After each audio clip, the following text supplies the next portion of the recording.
How's it going all? Welcome back to Mogul Mail. I'm back from my reconnaissance mission where I infiltrated TwitchCon this past weekend, and I generally had a pretty good time. But when I got home, I opened up twitter.com, the mistake that I always make, and I noticed that hashtag boycott Twitch was trending, which is crazy because, you know, I was busy having a good time at the event, a little schmooze and a little business, trying not to get fired by Susan Wojcicki. So I decided to dig in with all the things that were wrong with TwitchCon. I will say off rip, the trend's a little bit confusing.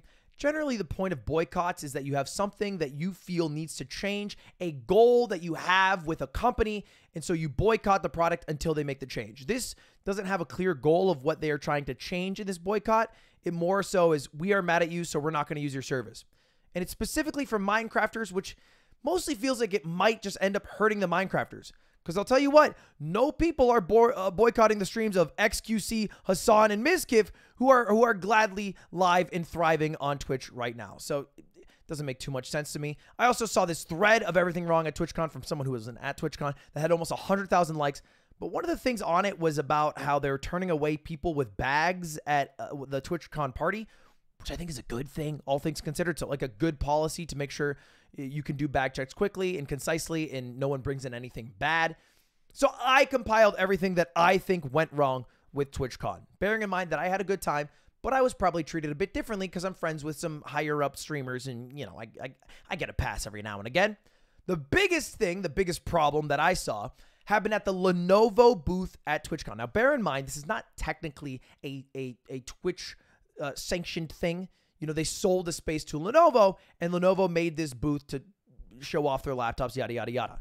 And one of the things they had were these giant purple little squishy rods, and then you stand on a platform and you try to hit the other person off the platform. Classic camping games. And after one of the wins that Adriana Chechik had over her opponent on this battle to the death, she did this. And this is kind of hard to watch, so if you want to close your eyes, I'll let you know it's over. But she wins, she cheers. Oof. And she falls right into the foam pit. And although this seems like a delightful foam pit that goes miles deep, it's about 2 full foam blocks thick, which is about an inch of padding when you're really jumping onto it. So that's hard to watch because Adriana Chechik, although nods that she's good, realizes quickly she's not good. She's in a state of panic here because it's not a delightful experience falling into that pit. In fact, she broke her back in 2 places and had to get surgery because of that fall. Now, they didn't shut down the booth after that, shockingly. They kept the booth open and even tweeted stuff out like, we have our first pit dive winner of the day. I mean, listen to the commentators talking about the booth. All about safety here at the Lenovo Legion booth. Want to have a good, clean, fun, be able to jump into that foam and enjoy yourself at the end of the day and not have anything lost. We're just looking at Yeah, you know, losing things in the booth is one thing, but I think you also don't want to jump into that foam pit, which I didn't realize because I also was in that foam pit without knowing any of this happened, and I did it after it all happened. So thankfully nothing happened to me. Not the only injury, by the way, that happened at TwitchCon. We had another one here. They were doing the Balloon World Cup, the Ibai event, and right here on the right side, I'll play that one more time, this streamer broke her ankle. There's the picture of it. Her name's Zummers. It's been an overwhelming 48 hours, but I'm okay, and I'm back at home resting. I want to thank everyone who wished me well. Your girl don't go down without a bang. I broke my ankle in 3 possible ways. So a couple injuries, some safety concerns, but the safety concerns didn't stop there. There was a Dream SMP panel that Dream was weirdly not like on. It seems like they almost forgot about him because they just dragged a chair for him and had him hold his own mic. Kind of weird. That had 400 person capacity. Okay. You are talking about Dream after a face reveal with all the biggest Minecrafters doing a panel with a 400 person capacity at an event with over 30,000 attendees, a lot of whom are teenage Minecraft fans. So there were lines out the door that were 5x the amount of people who were actually allowed in, which created a lot of safety hazards. I think there were some people who like even fainted at some points. It was very difficult for people with accessibility issues, people in wheelchairs, to even try to get into a lot of these events, into photo booth lines. And that's part of the reason why a lot of the Minecraft community was upset. It just felt like not only did their favorite content creators get the short end of the stick, but all the viewers who were just excited to see their content creators didn't feel like Twitch was helping facilitate that process well, especially for people who have a harder time traveling around. And that's not the end of it. There was also another Minecrafter, Amesy, who was misgendered, who they got the wrong pronouns for. They wrote she, her, although Amesy goes by any pronouns. So, like, she, her's not wrong, but it also makes people think that she only goes by she, her. And if your company's gonna be like that, hey, we're left-leaning, we're liberal as fuck, teens, fucking we're hip as hell, you know, you gotta do it right. You gotta do it right.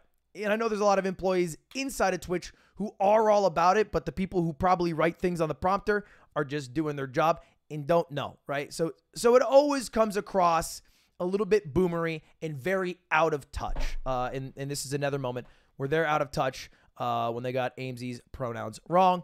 And then, hey, this is just all time. This is just for the lulz. I know this isn't your team, but I think the community would be interested to hear more about how Twitch gives one streamer a long suspension, but not another who does the same thing. How does it seem like Twitch applies the rules unfairly? Good question. Again, more myths busted. So we apply our rules very consistently. Cap, Keepo, Kapapa, no shot. That is an actual sentence that was said. But I thought that was just kind of a funny thing. And one of the crazier things that happened, and I'm not going to leak who at the moment, but there was a streamer on TwitchCon, big streamer, a woman who was there, who was doing a Twitch event, and then while leaving the event had zero security because the security was preoccupied with all the Minecraft people, which I get, but was left by herself and then was ambushed by swarms of people. And this happened to me a lot. I noticed that if one person would ask me for a picture, I would get swarmed because everyone else would notice it. And even if they're not fans of me, would come up to get a picture like they're collecting Pokemon cards, which that's fine, right? I don't mind people getting pictures. But because this woman was by herself, all the people that went up to her swarmed her. She was crowded, and one random guy, one creepy ass dude, licked her face, which is just fucked. And you know, you would hope there's slightly better security for the streamers, and it's even across the board. But it felt like there was just a bit of a lapse there. It seemed like there was a huge disconnect between the security who actually ran the convention space and the security that Twitch hired themselves. Because there was even complaints from the security about the attendees. Oh, thank God. What happened? It was these people that come to this thing were so verbally abused us. Oh, what? She's talking about how a lot of people were verbally abusive, Really? terrible, and were kind of socially inept, which not too wrong when you're talking about stream viewers, all things considered. You know, Twitch clearly has grown a lot, and it's a lot harder to run an event at the scale now, and there's a lot to learn from this for them. Generally, most of the weekend went well, but clearly a few big problems. Not to mention, I have to call this out, a lot of the bullying and harassment that happened that I'm not very happy with. In fact, it was done by some other big streamers. Let's just roll the clip.